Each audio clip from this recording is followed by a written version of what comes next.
We're at the Republican National Convention in Milwaukee, and I'm so pleased to be joined by the CEO, the founder of Rumble, Chris Pavlovski. Chris, thank you so much for taking the time to talk today. I really appreciate it. You bet. Thank you for having me here. Now, you have been doing entrepreneurship, been in the world of IT for a very long time. How old were you when you built your first website?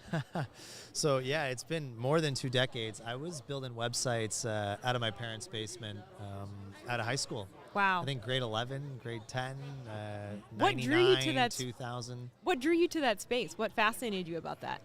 You know, I always kind of liked computers. I liked putting them together. I liked breaking them apart. I was always kind of into that. I loved just loved technology.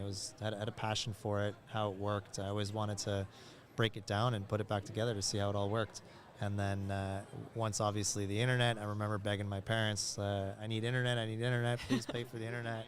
And eventually that happened, and got internet and started building websites. And I'm sure your parents had no idea where that path would lead you of just getting internet. Then quite the journey that you've been on. So Rumble is an alternative to YouTube, and you guys, your emphasis is, hey, we're gonna be a free speech platform where individuals have the freedom to say what they want to say. How exactly do you structure that? You guys started back in 2013. How do you monitor, okay, yes, respecting those First Amendment rights of users and also making sure that just what's appropriate is shared on the platform? Yeah, so it was like, it kind of dates back to back when I started building websites back in early 2000s. We didn't start Rumble till about 2013. Mm-hmm. And the reason why we started Rumble in 2013, it wasn't for free speech purposes at that time. It was kind of around the idea of it, but not really hey, this is for freedom of expression. Mm-hmm. We didn't have a problem back then when it came to that. Yeah, companies like Reddit were founded on the belief of freedom of expression. Twitter was founded on the belief of freedom of expression. So that wasn't an issue at that time when we started Rumble. What was the issue, though, and I started noticing this in 2010, was that the big platforms, the incumbent platforms, in particular YouTube, were starting to preference large creators, companies, brands, corporations, and really kind of forgot about the small creator. They forgot about the friends, the family, the aunts, the uncles, and really put all the focus on the big guys. So we started Rumble in 2013 on the premise of helping that small creator, bringing them the distribution and monetization tools that they weren't really getting anymore in 2013 on the big platforms, in particular YouTube.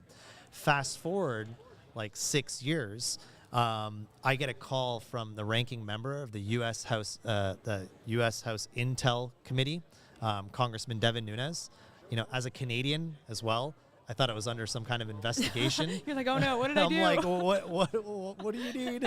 So I'm on the call with him, and he asks a really simple question. He's like, Chris, if I bring my podcast over to Rumble, and if I search my name, am I going to find it?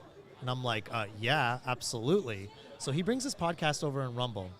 Now, here's the interesting part. He's a congressional representative, ranking member of the U.S. House Intel Committee. He's been on YouTube for 4 years, and he's got roadsides promoting his YouTube channel, putting advertising dollars and promoting his YouTube channel for 4 years, and has only accumulated 10,000 subscribers. He comes to Rumble, and within 2 to 3 months, he has 200,000 to 300,000 subscribers on Rumble. Call that censorship. Call that shadow banning, call it whatever you want. It just isn't right. So what we realized at that point is this preferencing was no longer just isolated to big and small creators and corporations, but it became very political very fast. And these companies started picking a side. And Rumble, when it came to its terms and conditions, we just never moved the goalposts and picked a side. We're the same as we were in 2013 and the same as I thought the internet should have been 20 years ago, free and open. So the idea that we did anything different is not really actually true. It's these other companies that did something dramatically different. They moved the goalposts on their terms of services weekly at some points. During COVID, during the election, they always found another reason why they needed to encroach on speech. and take away speech. And Rumble just doesn't get involved in censoring political speech in any way whatsoever. What's the most common story that you hear from folks who say, hey, we chose to leave YouTube and bring our content to Rumble because? What's their because? What's their why? So the number one reason in the last couple of years has definitely been the values that we inherit. They look at us as being neutral. They look at us as like not picking a side, and they look at us as just being fair. The winning combination for Rumble for the last 4 years has been to be fair, treating everyone equally and fairly, regardless of the creator. And that has been the number one reason of why people have come to Rumble, because when they look at these other platforms, they don't feel like they're being treated fairly. If you have a specific political viewpoint, you feel like you could be getting censored or shadow banned. In some cases you are. In some cases you're even banned for it. So the momentum behind just being fair is what's really driven the growth of Rumble over the years. Now, there's obviously other factors. We do provide some tools that are better now than YouTube, especially on the subscription side. I think we're doing better than them there. On the new Rumble Studio, on the live streaming side, I think we're starting to really advance a lot there as well. So that values thing is changing a little bit as we become a better platform and be able to help creators monetize better than other places. Yeah. The narrative's changing a little bit on that, but values is definitely like the core reason. Well, I do have to thank Rumble on behalf of the Daily Signal, because YouTube has censored our content, and it's been great to have that resource to know, okay, we know we can put content on Rumble and it's not going to be censored. It's not going to be taken down. It's been over a decade, though, since you guys were founded. How are things going? It's been a wild ride, to say the least. So started in 2013, really started to see growth in late 2020. Received our first investment from a group in March, May-ish of 2021, and that included JD Vance. It included Charlie Kirk, Vivek Ramaswamy. So they invested in our company around then. That was our first outside capital coming into the company. And then we went public in late 2022 under ticker symbol RUM on the NASDAQ, and we went public with a multi-billion-dollar valuation, and now we're here at the RNC in 2024. So it's been a fun ride, to say the least. That is a wild ride. Now, censorship is obviously not just an issue that affects America or Canada. It's a global issue. Where are you really seeing the major problems? Where are you watching, okay, these are the areas where we're seeing this problem of censorship increase, maybe even for the first time pop up? Yeah, no, that's a fascinating question, because I think it's a really important one. Globally, you don't really realize how awesome America really is until you start to see how to operate globally. We're banned in China. We're banned in Russia. We've pulled out of France. We've pulled out of Brazil. We've gotten like letters that would made my skin, like my hair stand on my skin, from like governments in New Zealand, the health ministry in particular, trying to censor journalists. It's been scary to see how the world is trending towards censorship, but it's also been very amazing to see that America's founded on the principle of the First Amendment, and how strong that really is here, and how the judicial system till now has upheld that. So you really get to see that America really is the bastion for free speech and freedom of expression.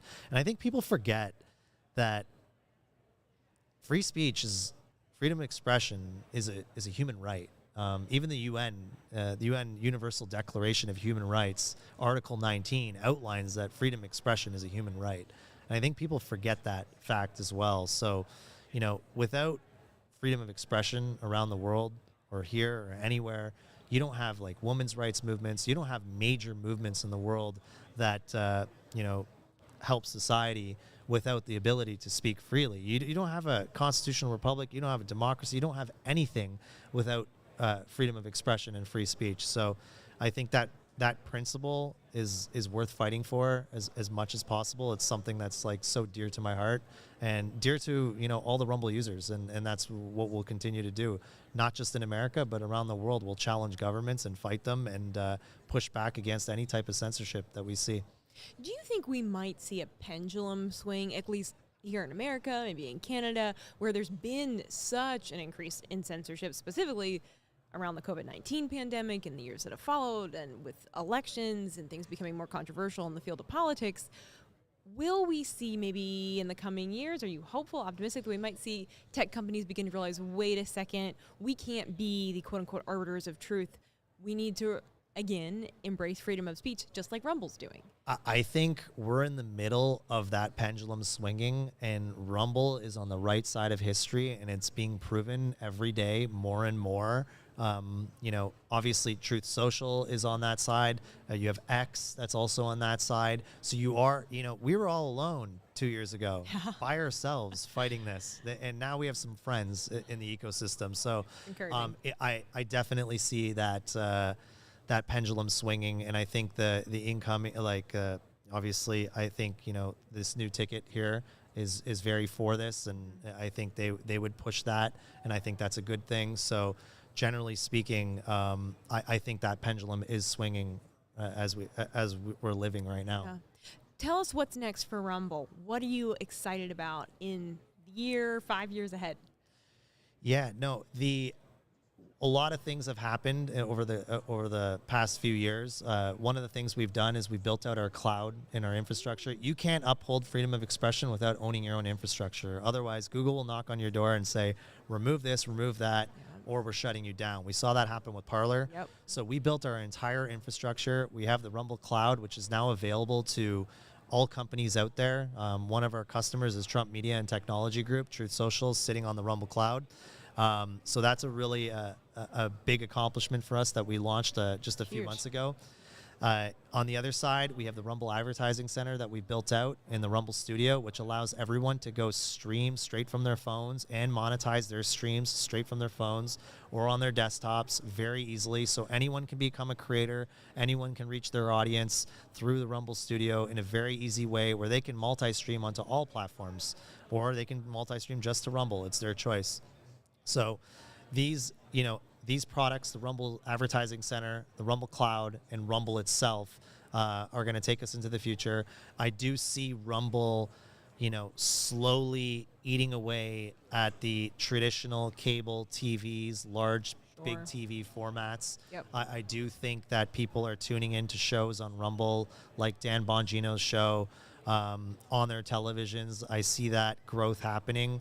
And I do believe eventually your traditional cable televisions and your platforms like Rumble will converge to a certain degree and own part of that market. Yeah, very fascinating. CEO of Rumble, Chris Pavlovski. Chris, thank you so much for your time today. I really appreciate it. Thank you for having me. It was great to be here.